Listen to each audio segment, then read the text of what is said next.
faz ser como somos? Se tivéssemos nascido em outra época, em outro lugar, seríamos diferentes do que somos? Que características temos em comum com as outras pessoas? E o que nos faz um ser único, diferente de todos os outros? No programa de hoje, o psicanalista Benilton Bezerra, curador dessa série do Café Filosófico, investiga as formas de ser sujeito ontem e hoje. A gente poderia começar a conversa colocando essa questão muito primária. O que é que faz de um ser um sujeito? Eu acredito que o sujeito ele é produto do meio em que ele vive. Então, ele pode ser um sujeito diferente, dependendo da época.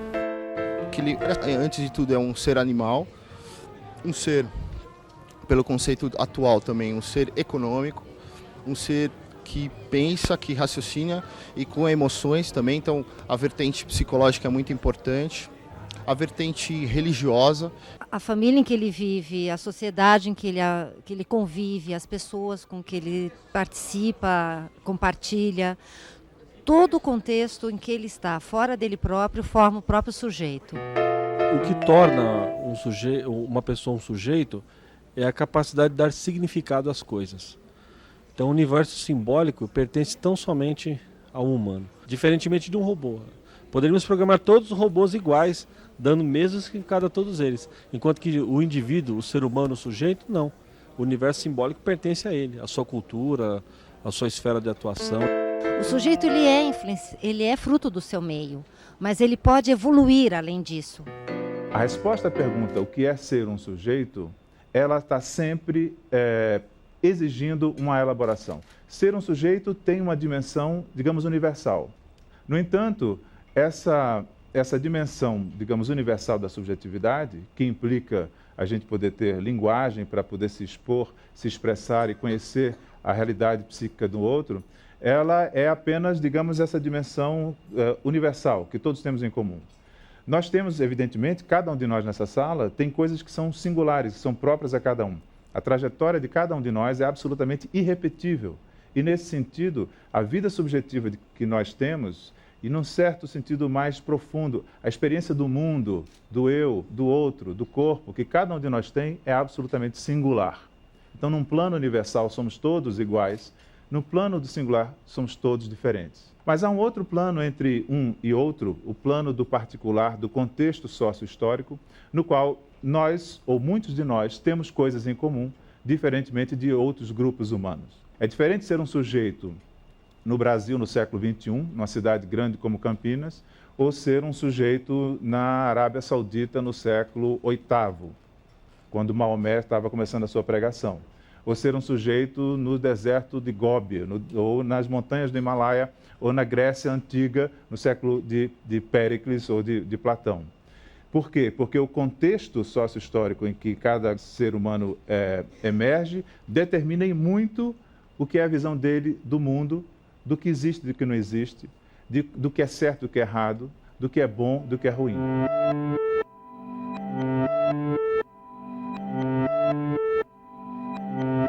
Então, essa sociedade tradicional, podemos pensar no que é essa sociedade das castas, ou na sociedade grega antiga, ou medieval europeia, ou dos nossos índios, antes de que a civilização europeia chegasse aqui, são sociedades que se caracterizam por vários traços. Alguns são importantes para nós. Quais? São sociedades hierárquicas. São sociedades onde o valor do indivíduo é muito menor do que o valor da coletividade. Basta pensar, por exemplo, no significado dos rituais de iniciação, que qualquer pessoa que tenha visto filmes sobre indígenas ou documentários sabe do que se trata. São rituais nos quais, às vezes, o corpo é macerado, os indivíduos têm que dar provas de serem valorosos o bastante para pertencerem àquela tribo. Os rituais de iniciação são rituais em que o indivíduo, na verdade, se despe da sua singularidade desimportante para assumir um lugar socialmente demarcado, simbolicamente conotado de forma positiva, na medida em que ele encontra o seu lugar na totalidade. Então, numa sociedade tradicional, onde o indivíduo ainda não é o valor fundamental, o que rege a vida, o que rege o sentido da existência, é uma dimensão transcendente de onde vêm os significados que são compartilhados. O sentido de um conflito pessoal, o sentido de uma tragédia, aquilo que organiza o que deve ser feito e o que não deve ser feito, o que é ruim e o que é bom, o que é puro e o que é impuro, não é tarefa a cargo dos indivíduos, é tarefa a cargo da religião, da tradição, dos valores que são passados de geração em geração, aos quais os indivíduos se submetem. Pensem, por exemplo, na figura do Édipo, as figuras todas do teatro grego. Édipo é um indivíduo cujo destino está traçado por uma ordem de decisão que ele não tem como modificar. Guardati, nel tuo destino c'è scritto che assassinerai tuo padre e farai l'amore con tua madre. Depois de ouvir do oráculo seu destino, Édipo foge para proteger-se daquela tragédia anunciada. Mas na fuga escolhe justamente o caminho de Tebas, que o levaria para o seu destino inevitável.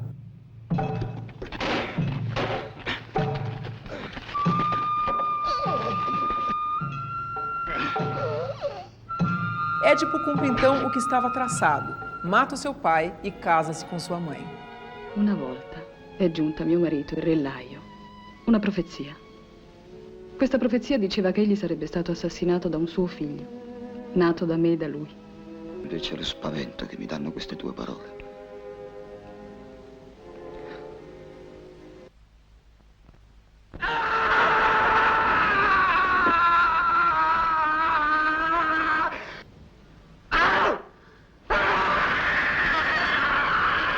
Ele tenta fugir do destino que o oráculo disse que ele teria, mas cada vez que ele tenta fugir é só para encontrar o destino para o qual ele está conduzido. Ele reencontra o destino a todo momento. Se a gente pensa, por exemplo, no impacto que isso tem sobre a vida subjetiva, a gente vai encontrar essa coisa muito difícil para a gente sequer imaginar, que é pensar a si próprio como despido ainda dessa interioridade profunda, abissal, que nós experimentamos quase de maneira natural. Isso, evidentemente, muda muito o que é o sentimento de si, o sentimento das próprias emoções e o sentimento dos conflitos. Édipo tem conflitos, claro, mas não são conflitos de um indivíduo psicológico que nem nós. Não são conflitos internos. São conflitos com as forças que o determinam de fora. Assim como os heróis gregos todos, têm conflitos, mas não são intrapsíquicos. Eles não reviram os olhos para dentro. Ulisses não faz isso, não revira os olhos para dentro para saber por que o destino dele é aquele. Ele se enfrenta com as forças que são muito acima dos indivíduos. Isso muda, evidentemente, com a modernidade. Só muito recentemente se criou essa ideia de que o indivíduo é um valor universal. Os valores, os direitos do indivíduo devem ser defendidos a todo custo. Isso é muito recente.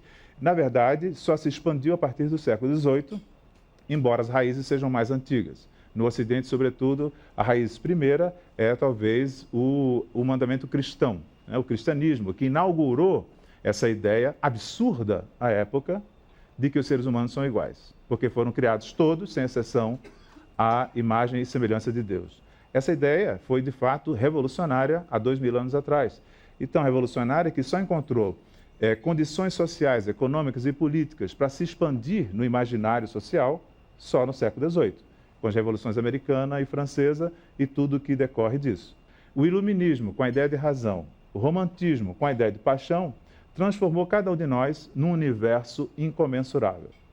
E colocou em questão todos os valores mais altos que se levantavam no mundo tradicional. Por isso, a decapitação dos reis. Os reis, Charles I na Inglaterra, Luís XVI na França, foram decapitados por uma espécie de necessidade simbólica, não por uma necessidade política. Não é porque precisavam matar o rei para tomar o poder já estava tomado, tanto no caso quanto no outro. Por que decapitar o rei? Porque decapitar o rei significava se contrapor completamente à ideia de que a sociedade é regida por valores e por princípios que são transcendentes a nós, os meros indivíduos humanos. A Revolução Francesa, inspirada pelas ideias do Iluminismo, proclamou os princípios universais de liberdade, igualdade e fraternidade. You furrow the soil in the heat of the day, but the soil isn't yours. It's never been yours. Why, you work like rats in the bowels of the earth. For whom? A king, this one a drone. And a queen, oh, a dazzling queen who came from afar, hating the people of France. Will you not listen? Will you not rise? Will you not demand the abolition of the aristocracy and its privileges? Liberty, equality, fraternity, people of France. As leis dos nobres e do clero deram lugar aos valores da burguesia. O ideal da revolução, nas palavras dos revolucionários, era substituir a mesquinharia dos grandes pela grandeza dos homens. You tell me that enemies of liberty perish in scores upon the scaffold. But the symbol of monarchy remains alive. The symbol of restoration. Citizens, in the name of the Republic, I demand the life of that symbol, Louis Capet.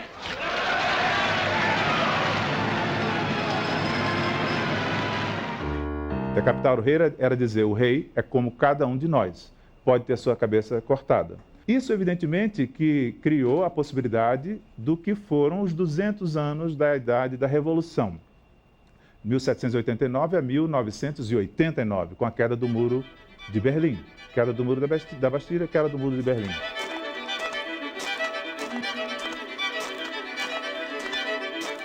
Em 1789, criou-se no imaginário ocidental a ideia de que a vida é aquilo que os homens fazem dela, individual e coletivamente.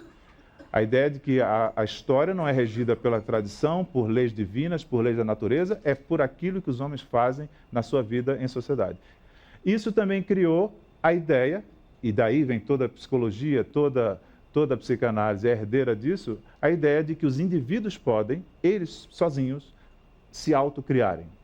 Há uma potência de autocriação em cada um de nós, que precisa só ser tratada, cuidada, estimulada. Todos nós podemos ser narradores de nós próprios, nós podemos ter uma vida que é uma obra.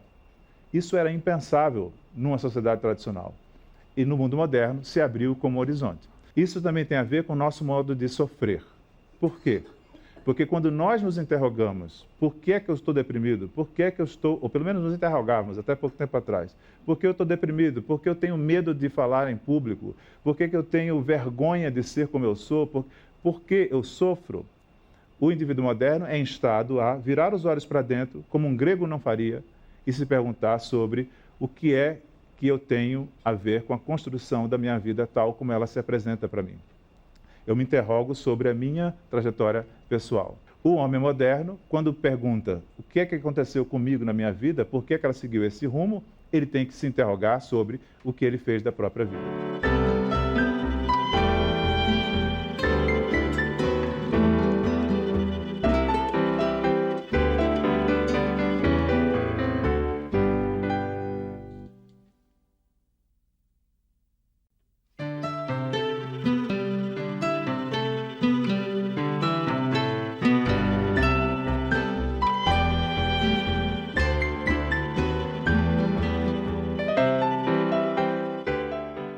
Aprendemos a ser sujeito. A linguagem participa da formação de quem somos. O mundo nos é apresentado pela linguagem, e ela é o código que nos liga às outras pessoas. Nos conhecemos através das palavras e com elas aprendemos a explicar quem somos. Mas é só pela linguagem que nos tornamos sujeitos? De que outras formas podemos contar a história de quem somos? O ser humano, ao contrário de outros animais, não carrega em si uma dotação genética capaz de ensiná-lo a ser um sujeito.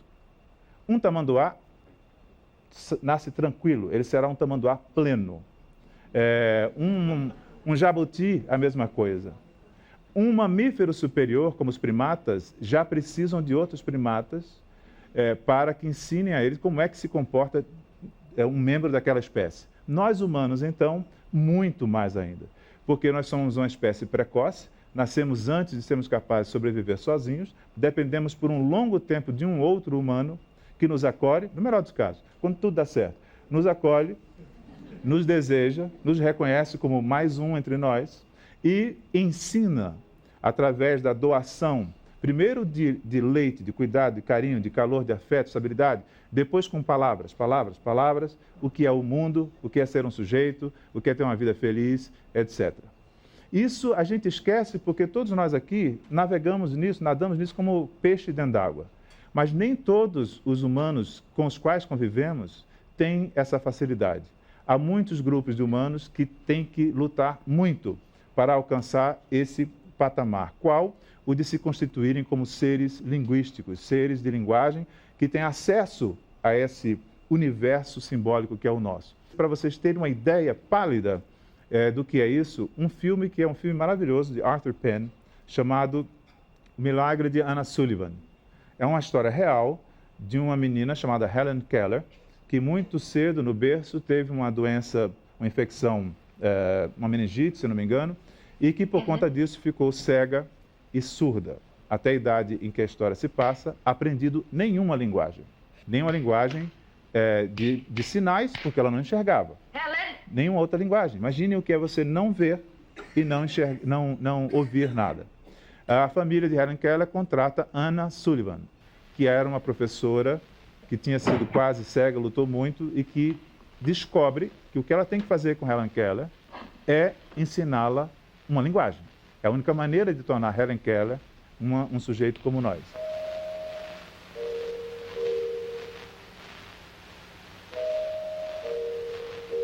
Ela tem um mundo desorganizado? Ela tem um mundo fragmentado? Não. Ela organiza o campo da sua experiência com algumas regras mínimas. Ela cheira, ela se aproxima, ela quer coisas, ela sabe que coisas são levadas para cima. O que Helen Keller não tem é o sentido, é a significação daquilo que pode organizar a sua experiência.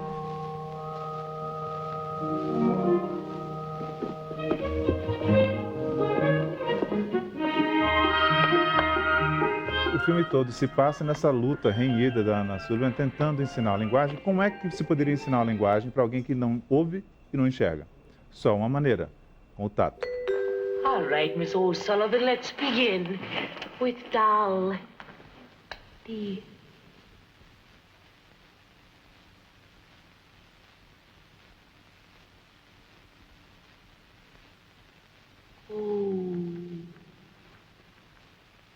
Nessa cena é o ápice do filme, é uma espécie de Fiat Lux.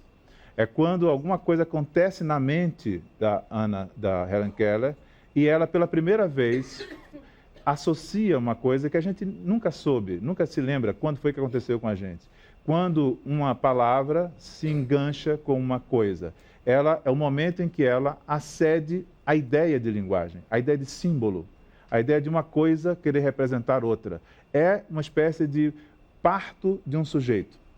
É o momento em que ela emerge como um sujeito como nós. W-A-T-E-R, water. It has a name. W-A-T.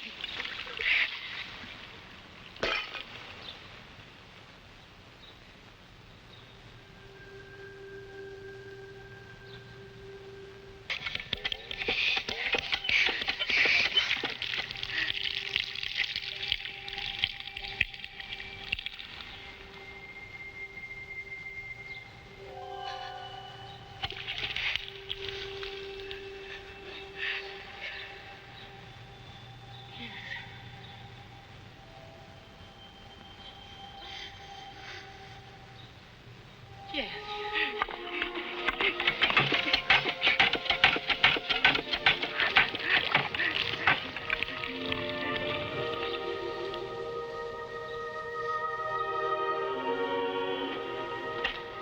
Yes. Oh, my dear. Pessoas como Helen Keller, sem o concurso da língua de sinais, eram tratadas como débeis mentais, como boa parte dos autistas até pouco tempo atrás, como quase totalidade dos surdos profundos até pouco tempo atrás. Helen Keller se transformou numa conferencista, escritora, escreveu uma autobiografia que é muito interessante, correu o mundo afora junto com a Anna Sullivan, que ela, claro, digitava as coisas e a Anna Sullivan escrevia, etc., e inclusive esteve no Brasil. Eu vou trazer para vocês um outro exemplo, que é Amanda Baggs. Amanda Baggs é uma jovem, ela é autista chamada de baixa performance, isto é, ela não fala, ela tem movimentos estereotipados, ela tem dificuldade de conversar com as pessoas, quer dizer, conversar, ela não fala, né? Ela tem dificuldade de interagir com as pessoas. É aquela figura típica do autista mais grave. When people study. I wonder what they mean by that. A lot of people think that cognitively disabled people are not full persons.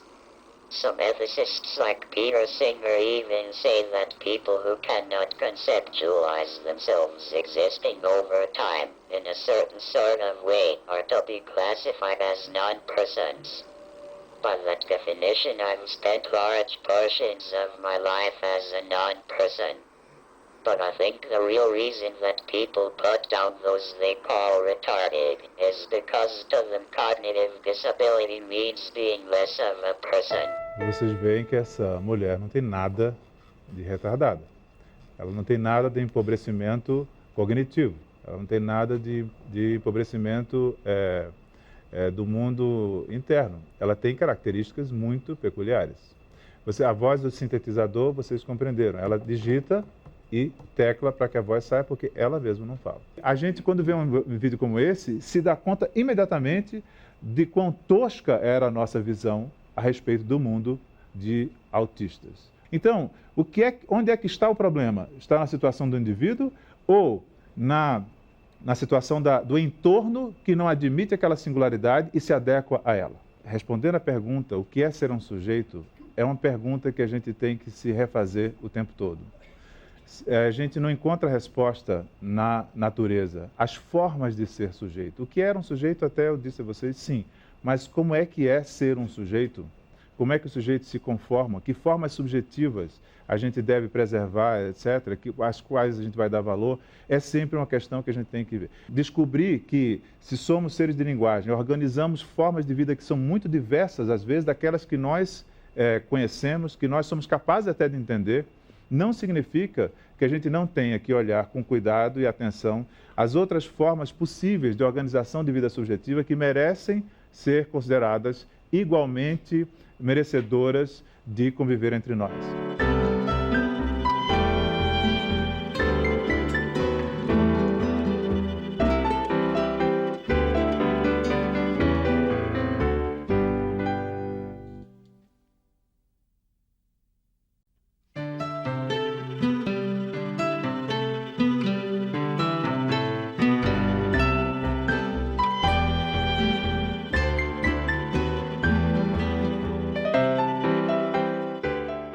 Nosso tempo questiona a vida, seus limites e possibilidades. Parece que perdemos as respostas exatas e a referência do que é ser um sujeito. O progresso científico nos tira certezas. Assistimos ao nascimento de tecnologias para a modificação do corpo, para a criação da vida em laboratório. Somos contemporâneos da inteligência artificial. É sobre as novas fronteiras e as novas formas de ser um sujeito que o psicanalista Benilton Bezerra fala agora no Café Filosófico. Nós estamos vivendo nas últimas poucas décadas um processo muito acelerado de transformação de certos temas, certas noções, melhor dizendo, muito axiais na nossa vida e cujo sentido nem sempre foi tão contestado como tem sido hoje. Então, novos horizontes, novos problemas. É assim, a história o tempo todo promove a mesma duplicidade de efeitos, né? Porque nós só aprendemos a ser como somos no mundo compartilhado no qual nós interagimos, em relação ao qual a gente desenvolve respostas que são respostas à pergunta fundamental de todo ser humano, que é: o que é que eu preciso fazer para ser reconhecido como um sujeito? O que é que eu preciso fazer para ser membro de uma totalidade da qual eu devo fazer parte? E eu vou passar para vocês um pequeno clipe de um filme chamado Blade Runner, o Caçador de Androides. Nesse trecho, a gente vai se encontrar com essa questão. O que é que faz de um ser um sujeito? No futuro retratado pelo filme Blade Runner, seres mais fortes e mais ágeis que os humanos são criados para substituir os homens na execução das tarefas perigosas. Mas os replicantes, como foram chamados, começam a apresentar características para as quais não foram programados. Tem início, então, a caçada aos androides que escaparam do controle dos humanos. Durante a perseguição, o androide Roy consegue ter em suas mãos a vida do caçador Deckard, o humano que quer destruí-lo. I've seen things you people wouldn't believe. All those moments will be lost in time. like tears in rain. Time to die. E a gente pode se perguntar por que é que o Roy salva a vida daquele que queria acabar com ele.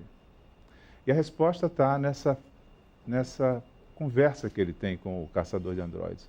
Uma conversa na qual ele, que é uma máquina, na verdade se apresenta como um ser humano, como um sujeito humano. E por quê? Não só porque ele salva a vida do outro, na medida em que, embora a vida dele vá se perder, inevitavelmente, ele sabe que está para morrer, ele preserva a vida no outro. Ele se identifica a tal ponto com o Deckard, que é o caçador, que ele admite morrer agora apacentado porque ele salvou uma vida. Não a dele, porque isso ele não pode fazer, mas a de alguém que iria morrer ali imediatamente. E, além disso, aquela frase belíssima, né? Todos esses momentos vão se perder no tempo, como lágrimas na chuva, é o lamento que todos nós chegamos, ao qual nós chegamos, quando pensamos que a nossa vida singular também vai desaparecer.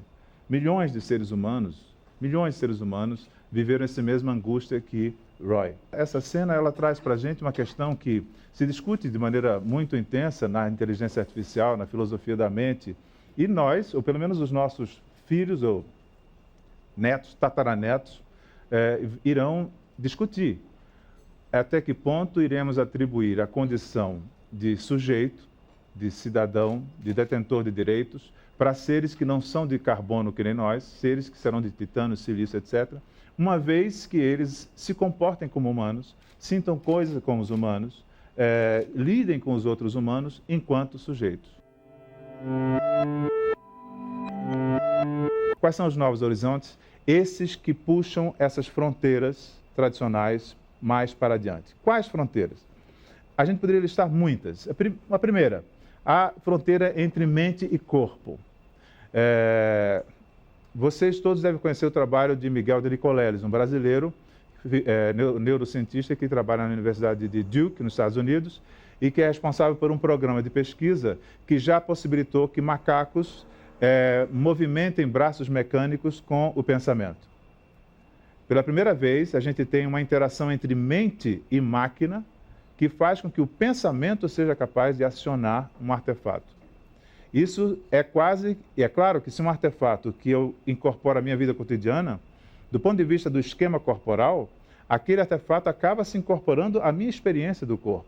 Isso, evidentemente, cria um horizonte de ciborgue para todos nós. Nós já somos meio máquinas. É que a gente vai se acostumando com óculos, com próteses, com marca-passos, mas a quantidade de gente, talvez nessa sala, que já é um pouco ciborgue, é muito maior do que era há 10, muito mais do que há 20, e daqui a 10 vai ser muito mais. Isso, evidentemente, muda essa ideia do que é o corpo próprio. Outra fronteira em grande movimento é a fronteira, até pouco tempo atrás, inultrapassável entre vida e morte. Vocês conhecem bem com essas clonagens o problema criado com... Não estou nem falando da criogenia. A criogenia, vocês sabem o que é. É uma técnica de congelamento a quase 200 graus abaixo de zero de corpos ou de cabeças de pessoas que acabaram de morrer para serem ressuscitados daqui a 200 anos, quando as doenças tiverem cura. Essas pessoas estão mortas ou estão vivas? Quer dizer, estão mortas, claro. Mais ou menos. Por quê? Eles estão, do ponto de vista jurídico, num estado meio intermediário. Por exemplo, os filhos não podem fazer o inventário. Eles estão lá congelados, mas eles não podem fazer o inventário. Por quê? Porque ele está nessa situação muito insólita que a tecnologia permitiu. O seu patrimônio é utilizado para custear as despesas do seu congelamento. Isso já está dando problema porque, claro, tem pessoas que estão envelhecendo, o pai vai ficar envelhecendo mais uns 500 anos, ele não vai ver a cor do dinheiro. E, falando sério, isso cria problemas jurídicos muito, muito interessantes quanto à natureza, quanto ao critério para designar quem está morto e quem está vivo. Então, uma coisa que antes era quase que indubitável, virou dubitável. Além do problema dos embriões congelados nas clínicas de fertilização, que não são aproveitados porque alguns deram certo. Esses aqui, o que é que eles são? São material biológico descartável? São futuros seres humanos que têm, por isso, direitos, digamos, prospectivos e que merecem e têm direito à vida? A resposta não é simples. A resposta não é simples. Outra fronteira é o do natural e do artificial. Já há gente defendendo a ideia de que se deve admitir usar Ritalina para as pessoas terem mais concentração e estudarem melhor, porque se as pessoas aprendem melhor usando Ritalina, por que isso deve ser proibido? Para que apenas os que têm dinheiro e acesso ao mercado negro possam usar, excluindo a maioria da população? Ou, ao contrário, o Ministério da Saúde deve considerar que, se nós estamos o tempo todo tomando coisas, se tomamos vitaminas para ficar mais idosos, por que não tomamos Ritalina para ficar mais atentos? Outro exemplo espetacular de mudança que nos toma de surpresa e que deveria, o problema é que nem sempre faz, a gente pensar sobre o que é que muda na nossa maneira de ver o humano, é o exemplo do chamado homem grávido. Thomas Bett nasceu mulher e decidiu tornar-se homem.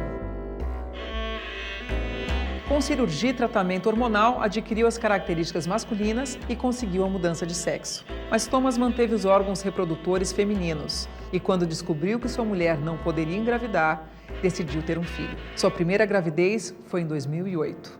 Em junho deste ano, nasceu seu segundo filho. Sobre a sua gravidez, Thomas declarou: querer ter um filho biológico não é um desejo masculino ou feminino, mas um desejo humano. É um tipo de quadro inimaginável há algum tempo atrás. Inimaginável. Não tanto por dificuldades tecnológicas, que se vocês pensarem, a tecnologia para extirpar seios, dotar de caracteres secundários masculinos, através de hormônios, testosterona, etc., ela já existia. Então, Thomas Bett poderia ter feito o que fez nos anos 50. Poderia? Muito difícil. Por quê? Porque a cultura ainda não era permeável a uma coisa como essa. Ele provavelmente seria tratado psiquiatricamente. Não, é verdade. Seria tratado psiquiatricamente como um grave transtorno. No entanto, em 2008, ele é apenas o primeiro de uma série. E ele põe em questão justamente essas coisas fundamentais. O que é ser homem? O que é ser mulher? Para poder ser pai, é preciso ser homem? Já não é mais assim, porque vocês viram, ele tem o sexo masculino oficialmente. Ele é o pai. São todas questões que, se a gente puxa longe, não tem muita resposta. Por quê? Porque a gente está abandonando formas de vida, formas de ver o que são essas fronteiras, por conta do impacto impressionante das biotecnologias e do mundo que nos cerca, que não nos dá mais certezas absolutas.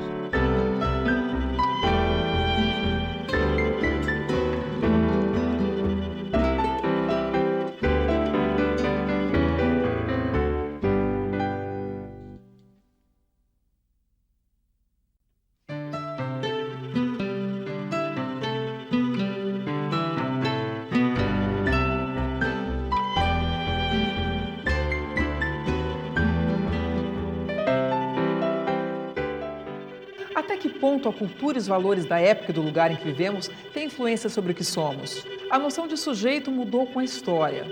Nas sociedades tradicionais, o indivíduo não tinha a mesma importância que passou a ter nas sociedades modernas. E hoje, o que nos caracteriza como sujeitos do presente? Se somos filhos do nosso tempo, quais são os valores que nos formam, que nos guiam no mundo atual? Quem é o sujeito típico da sociedade de hoje? Em que é que nós nos distinguimos? Essa sociedade que pode ser chamada de hipermoderna, pós-moderna, modernidade tardia, não importa. Vamos chamar de atual para evitar essa querela. Algumas características eu acho que são comuns a todos os que pensamos sobre o mundo em que a gente vive. Uma delas é que a lógica da modernidade, por isso alguns preferem modernidade tardia, a lógica da modernidade foi levada a uma exacerbação em muitos aspectos. Por exemplo, na lógica do individualismo. A lógica do individualismo foi levada ao ponto em que a gente, não só, como aconteceu com os modernos, é capaz de contestar o mundo que a gente vive, como a gente hoje é capaz de contestar absolutamente qualquer valor. A gente começou a ter dificuldade em admitir que haja valores aos quais a gente deva reverência.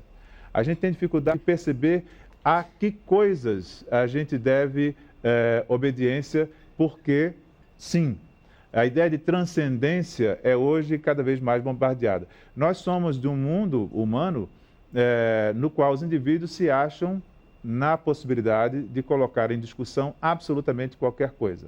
Nós somos indivíduos que nos consideramos autônomos o bastante para decidirmos nós quais são os valores que nós devemos respeitar.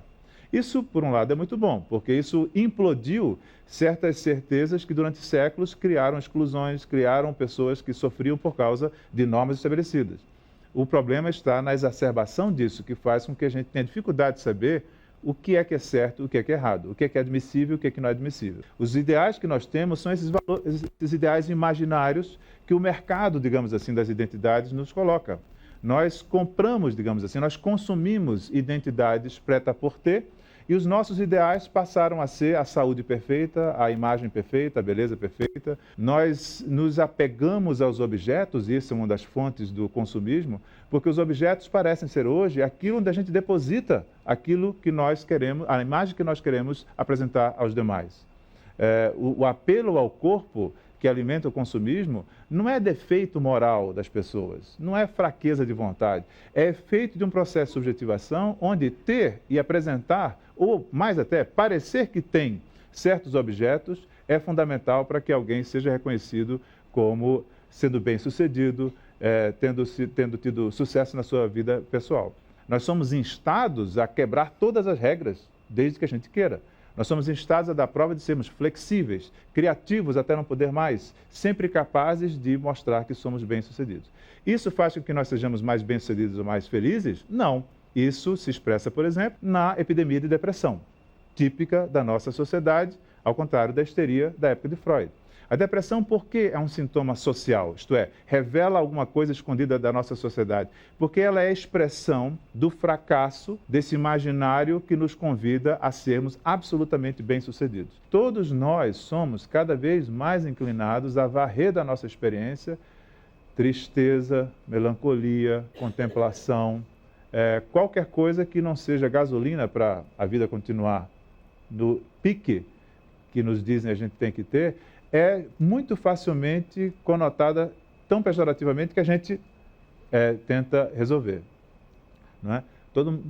Quanta gente tem dificuldade para dormir e antes de pensar em por que está tendo dificuldade para dormir, já aciona os mecanismos biológicos, psicofarmacológicos necessários para que tenha garantido o sono.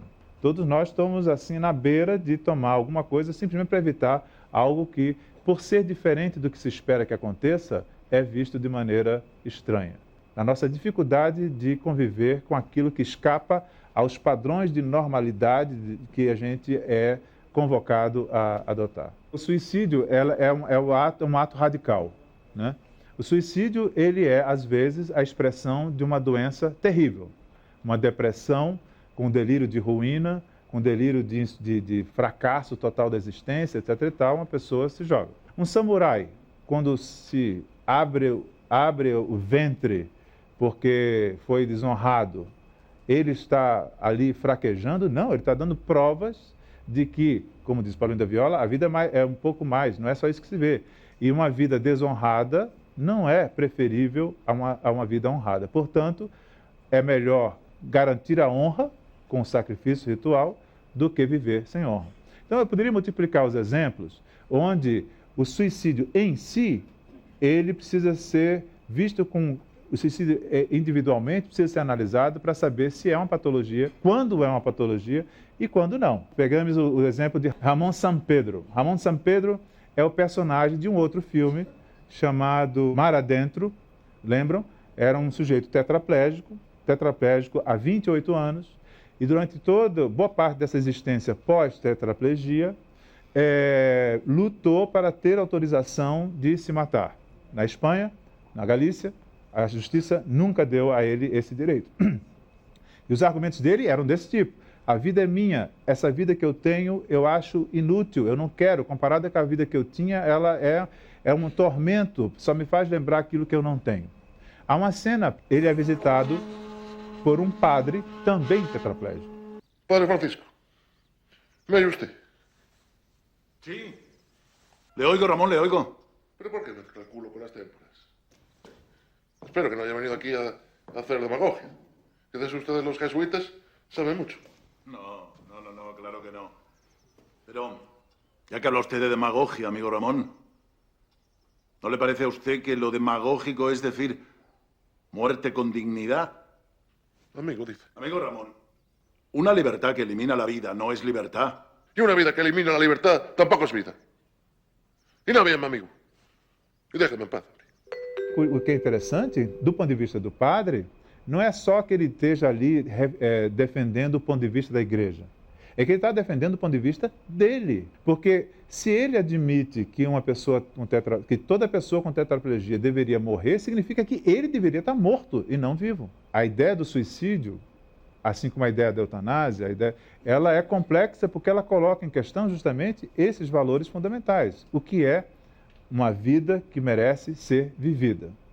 É apenas uma pessoa rígida? É apenas uma pessoa com a sua inteligência total garantida, que se comunica facilmente?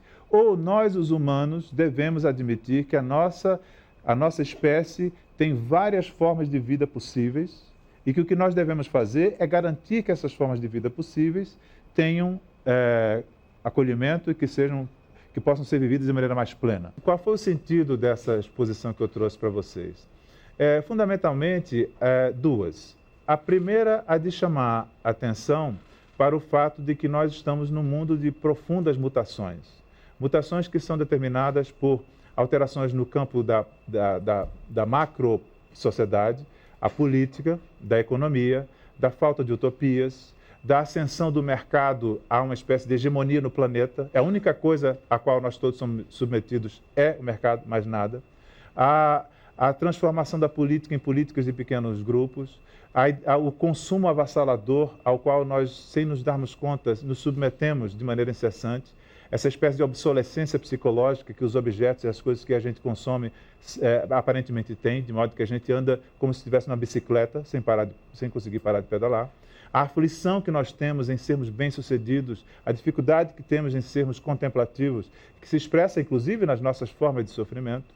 Mas também quis chamar a atenção para o fato de que esse mundo que nos traz esses problemas também traz coisas novas. Possibilidades novas de ser sujeito, de ser homem, de ser alguém socialmente reconhecível. Se há um traço da nossa cultura que é lesivo à nossa força de sujeitos, essa ideia vaga, mas muito poderosa, que nós perdemos, digamos assim, ou enfraqueceu-se muito em relação aos modernos. Os modernos, como a gente se lembra, foram os que inventaram a revolução. Inventaram a ideia de que o mundo a gente pode virar da cabeça para baixo para poder fazer a sociedade e as nossas vidas serem muito diferentes do que elas são. Mudarmos as regras do jogo. Não queremos ganhar com as regras que estão dadas. Isso se diluiu.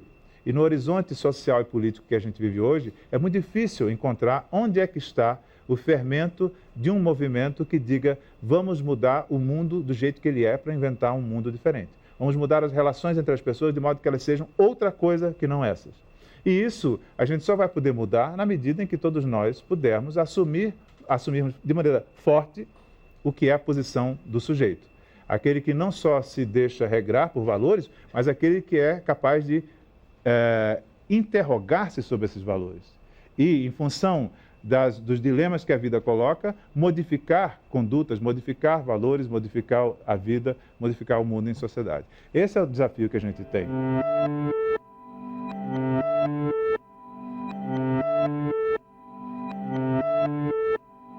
O Café Filosófico termina por aqui. Para assistir às palestras na íntegra e participar das transmissões ao vivo do Café Filosófico, acesse o site cpflcultura.com.br. Acompanhe também a nossa programação através do twitter.com/cpflcultura. Até o próximo Café Filosófico.